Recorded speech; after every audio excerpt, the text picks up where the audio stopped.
Hi everyone, it's been a while since I posted a famous mate problems last time, so I think I'd like to make another one here. Now we're gonna take a look at problem number 30 of Shogi Muso by Soukan Ito III. It's made in 119 moves, and this problem is said to be one of the best in Soukan's 100 problems. Sometimes this problem is called a God's work. You're gonna see many brilliant lines in it. Now, one of the most interesting part in this problem is finding the first move. So if you look at this first position, one natural way you can think of would be taking this rook on 3D by your own rook, like this. And after the king takes it, rook drop to 3c. The king will take this knight, so the rook can promote to here, 3e. King runs, and dragon goes ahead and chases the king, like that. So this line kind of makes you believe you have gone into the correct line, but actually this is a wrong answer. It ends up to be no mate. So we have to go back to the first position. Now let's find the correct move here. Well, the correct move is to move this gold, and that is gold to 2c, a very mysterious sacrifice.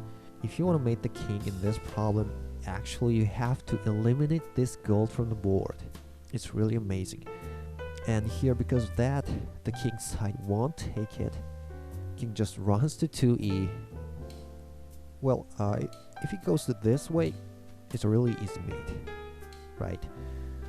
And also, if king goes this way, the horse can take this silver.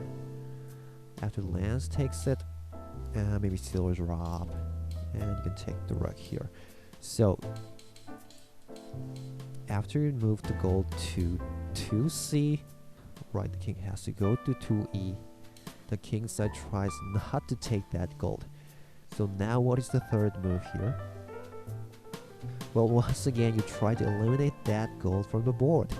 Gold to 2d. And this time the king cannot run. Let's say he went to 1e. In this case, the horse can take the silver. Lance takes it, promotes. And then, look at this beautiful gold sacrifice to 1d. If rook takes it, you can make this nice check by the dragon. So, and you know the king can't take it. It's an easy mate. So the king has to go to 2e, but you can just simply drop a silver and let the king take the gold anyway. So one square gap dragon, and it's an easy checkmate. So this time, when you move the gold to 2d, making sacrifice, the king cannot run, and he can't take it with the rook either, because then you can simply promote the rook to 3e. King runs, then Lance check, and checkmate. Very easy. So after you made the gold sack, finally the king has to take it. And now from here, then you go ahead and take that rook on 3d. Rook takes rook on 3d, promotes, and king takes. And you drop that rook to 3c, and now you're in the correct line.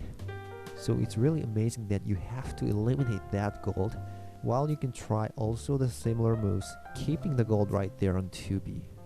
But as I've told you, we had to eliminate that gold to mate the king. And you're gonna see why in dozens of moves later. So it's a really deliberate preparation. So anyway, you're gonna see the reason later. Now, after rook drop to 3c, king takes the knight on 4e. Oh, by the way, if the king runs to this way, it's an earlier mate. But this line is pretty difficult. Rook takes lance, king 1c, dragon check, and lance block, lance check 1e, and gold drop. You see, the best he can do is to block it with the gold, because the knights, all knights, are already on the board. So now the lance takes it, king takes back, and then look at this brilliant gold sack. And the horse can take this silver. Pawn block. Notice how the lance block was deliberate. So horse takes that pawn. Silver on 2d, king 1d, and pawn drop to 1e, and checkmate. Well, but anyway, this line is not important. Let's go back. Here. Oh, why don't we look it over from the beginning? Gold to c, king to e, gold 2d, king takes, rook takes, and rook drop 3c. So now the king goes to 4e, rook promotes to 3e, taking the lance, king to 5f, dragon goes ahead and takes the silver, king 6g, and then dragon to 6f, chasing the king, king to 7h. And here you have a good move. Trying to find it. Well, it's this lance drop to 7i. An interesting sacrifice because after king takes it, you can drop that silver to 6h. A very good move sequence. The promoted pawn can't take it. It's gonna be just a mate. So king has to go to 8h. So the dragon can take the promoted pawn, and king to 9h. And you got a pawn in your hand, so you drop it to 9i. Nice check. King has to take it, so the dragon can make this check on 9g. Okay, now if the king side drops a piece to block, say the gold, then black can move this horse to 6f, making a nice check, and it's a checkmate. The king side can't block it. It's gonna be just taken and checkmate. So actually, when you made a check by the dragon, king side cannot drop a piece block, but actually he can move this silver on 8i to block it. Silver to 9h and promote. Oh, if he doesn't promote it, it's gonna be also made by this horse check, right? So he has to promote it. So silver to 9h promote, but still you go for that check by the horse. Now you already know that the king side cannot block it by dropping a piece. It's gonna be just taken and checkmate. So the king will have to go to 8i, running from the check. And from here, second interesting part. The primary feature of this problem starts. You move the horse one step to the right to 5f, making another check on the king. And in this position, something really interesting is happening. Now let's say the king side dropped a pawn to block. Now what's gonna happen? Well, if it does that, then the horse can simply take it. After king takes it, this dragon check on 7g. This side is a simple checkmate, so the king will go to this way, take the pawn. But actually, this line turns out to be a mate after really long moves, starting from dragon to 7i, king 5h. And I'm not gonna go into this line now, because this is exactly the same as the line that I'm going to show you later, which is actually in the correct solution as well. So for now, just keep in mind that this position turns out to be a force mate, and try to remember this position. The important thing here is this, that you have a pawn in your hand. So if you can reach to this position with a pawn in your hand, it's going to be a mate, okay? And we're gonna get back to this position later, so let's just go back. We made this horse check on 5f from 6f, like that. So you've learned that the king side cannot drop a piece here, so the only thing the king side can do is to just move that king back to 9i. And now what? Well, here then you move that horse one step upward to 5e, making another check. The king side cannot block it, so he sidesteps over to 8i again. And now what? Right, the horse to 4e, another sidestep check. And once again the king has to go back to 9i. And yes, horse to 4d, king goes back to 8i. And yes, horse check to 3d. Now what you're seeing here is a tactic called horse saw. You see, the way it moves looks like the teeth of a saw. And what this horse is trying to do is, look at here, there's a pawn in 1b, and actually this horse is going for that pawn. He wants to take that pawn by making consecutive checks by itself. So the thing is, you have to take this pawn to bring the king into a mate. Then once again the king goes back to 9i, and horse 3c, yes, the king to 8i. And now this position, I want you guys to think back the position you've seen in the first position. You remember there was a gold on 2b, and in the second move the gold was also here after you moved it from 2b to 2c, but then you sacrificed that gold by moving the 2d, right? And you've managed to eliminate that gold. So now I believe you see the reason why we had to remove that gold from board, because if the gold was either of these squares, the horse cannot move anymore towards the pawn. The gold is blocking its way. So this is the reason why we had to eliminate the gold. It's incredible. Alright, now let's keep going. The horse to 2c, king 9i, horse 2b, king 8i, and finally the horse can take the pawn on 1b, making a check. King has to go back to 9i. Okay, now what? What are you gonna do with this pawn in your hand? Well, not yet. You're not gonna use it here.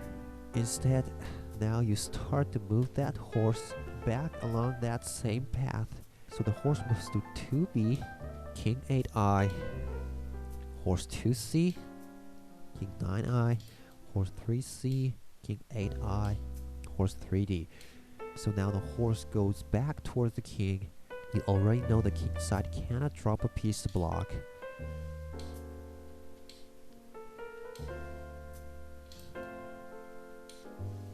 So the horse proceeds. The horse approaches to the king.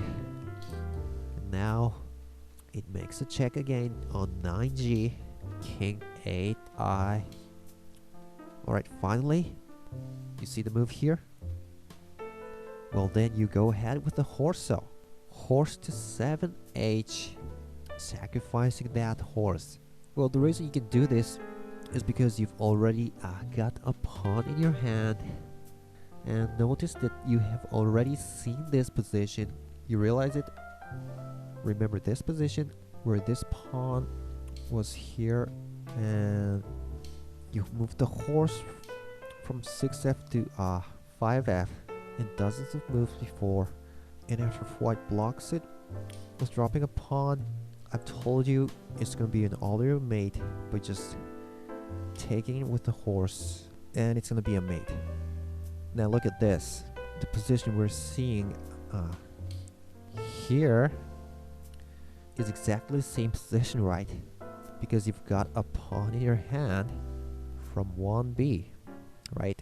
So after the king takes it, dragon to 7g, king 6i. You've already seen this line, right? Here. Remember I told you to keep this position in mind. So now we're in the correct line here. Now next move is dragon to 5i, king takes the knight, and dragon to 5g, king 3h.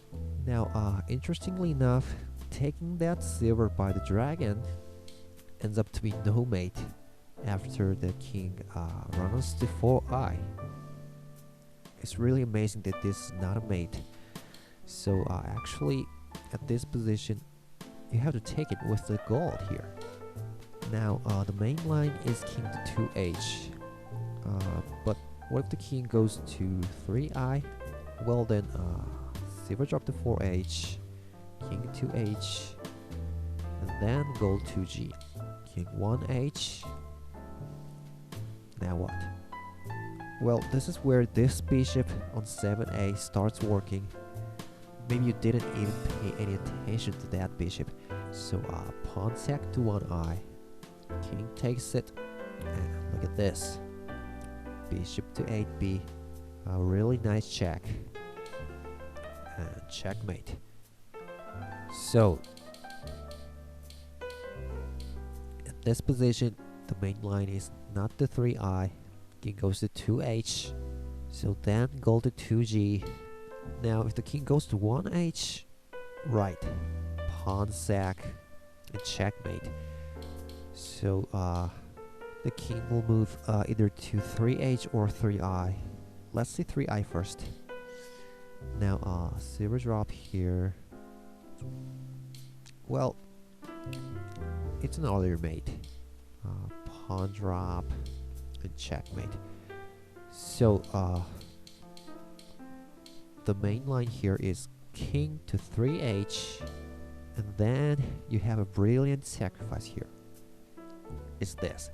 Gold to 2h. Brilliant. Now if the king takes it, now this bishop can simply make a check. King 3i, and silver drop to 2h, and a simple checkmate. So actually the king cannot take this gold, so the king will move to 3i here, and then you drop a silver to 4h. So now the king has to take the gold. 2h. So dragon to 3g. King 1h. And doesn't this position look similar to a position you've seen? Well, you've seen a similar position to this one in this side. Remember? It's just kind of mirrored positions. So the moves are the same. Pawn drop to 1i, yes. King takes, and dragon check to 1g. And you already know the silver has to move to 1h. Promoting. And this is where this bishop on 9a starts moving. Bishop to 8b promotes. And well, right, the king side cannot drop a piece to block.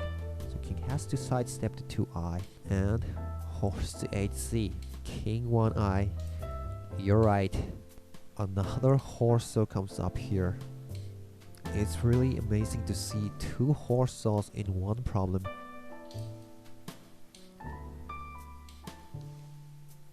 Well, a horse saw is not an uncommon tactic these days, but it must have been a really brilliant thing to make this kind of problem in those days, even implementing two of them in one. And here, again, the king side can't drop a piece to block. That's gonna be just simply taken. And look at this.